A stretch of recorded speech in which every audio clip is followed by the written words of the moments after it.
So the next violent topic we're going to talk about, it's not violent, but this company has been known for its shenanigans in recent history. Shenanigans? Activision Blizzard appoints new diversity officer.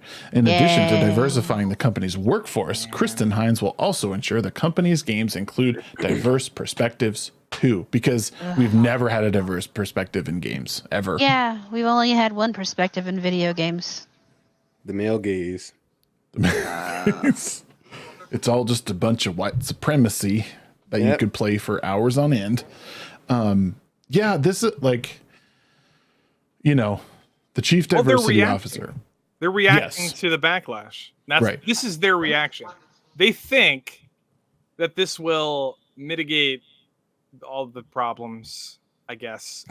I don't think it will. No. I think they could have restructured their team and then moved on and then made good games. And then 5 years from now, things would have dissolved and worked itself out. They don't need to do this diversity thing. It's literally irrelevant. Yeah. And all it does is enable a single person to police how they want. And again, it's under these false pretenses that there's actually this boogeyman of systemic racism in your company. It's no, you had a bunch of degenerate scum that hopefully is gone now.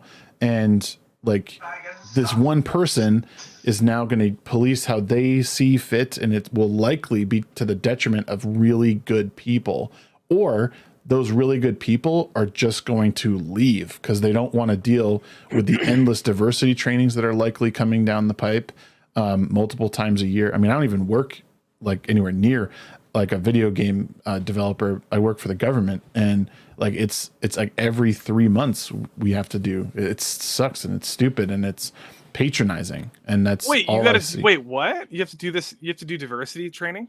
Yeah, so every three months they have someone come on and tell us how we should be sorry for being white. Yeah, they talk about it. What's it called? Implicit bias or unconscious bias? Wait a minute.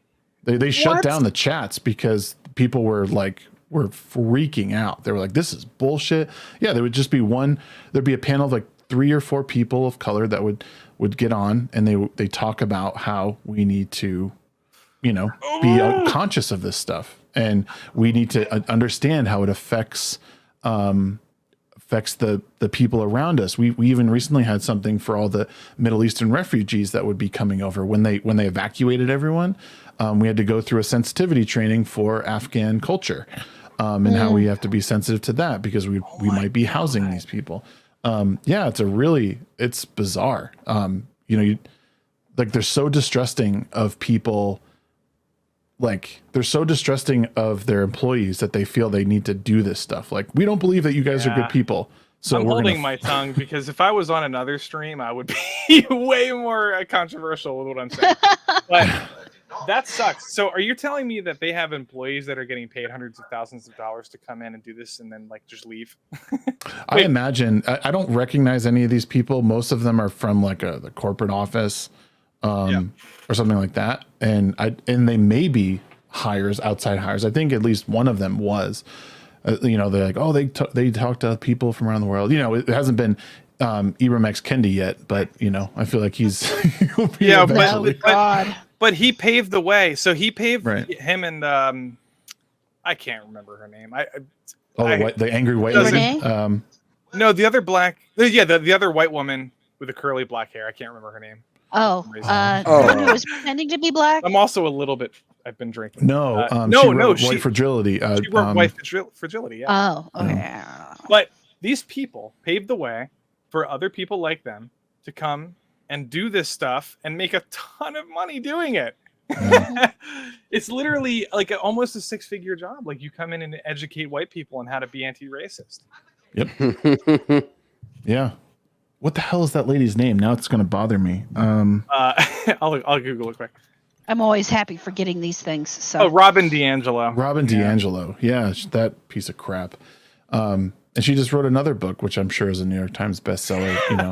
basically saying white people should just hate themselves, and people eat it up. Like you see the stuff on Twitter constantly of like the progressive left talking about how like we need to, yield to people of color, and we need to acknowledge our unconscious bias, and we shouldn't speak on certain things. I mean, that's how they turned crazy. the whole Will Smith thing. They said white people can't comment on this stuff because we have no idea. Like, yeah, white people have no idea about domestic violence or mental health. Like, no, nothing at all.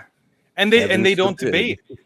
They don't Yeah. debate. If you challenge any of these people to, like, if you challenge Jordan Peterson to a debate, he would debate. He's debated the hundreds of people.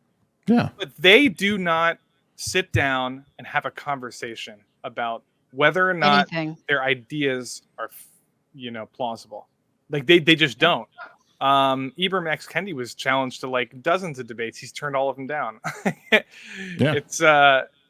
It's embarrassing. They're in an echo chamber, and then they get rewarded for it. Like it's disgusting. Yeah, and in this sort of culture at these big game companies like Activision Blizzard, in my opinion, is like, as far as a game developer has been on thin ice for a while. And now this is like, it just doesn't seem, it's not going to help their quality of game. And again, like, include diverse perspectives. Like, since when have there not been diverse perspectives in their games? Like, I mean, they have a whole universe of different races of people. Real quick, I just want to go ahead and say that regardless to what anybody out there may think, McCree is still McCree. I refuse to call him by his porn name. And we're not going to sit here and act like diversity officer isn't a fake job. That is a very fake job. Oh, for sure. Wait, who's saying that it's not? Oh yeah, no. I mean, for anybody that watches this clip, is like, oh well, they need diversity, sensitivity, and stuff like it is a fake job. It is completely general statement fake. of fact. Yeah, It's the same thing I was talking about as far as like Critical Role with their newest campaign, like campaign 3, and them working with like sensitivity officers or whatever they want to call them. It was like, you just hired people to tell you that you can't play fake characters. Like that it boggles my mind how people can't just suspend disbelief for fictional characters for a brief moment and just enjoy the game. That would be too much fun. They police fun. They get piss tested every Monday to make sure they didn't have fun that weekend. Party streamer, take it down. Is that some confetti I see in your pocket? Right. Thank you for watching this clip from our show, The Midweek Hump. It premieres every Wednesday night at 9 p.m. Mountain Standard Time. We'll see you then.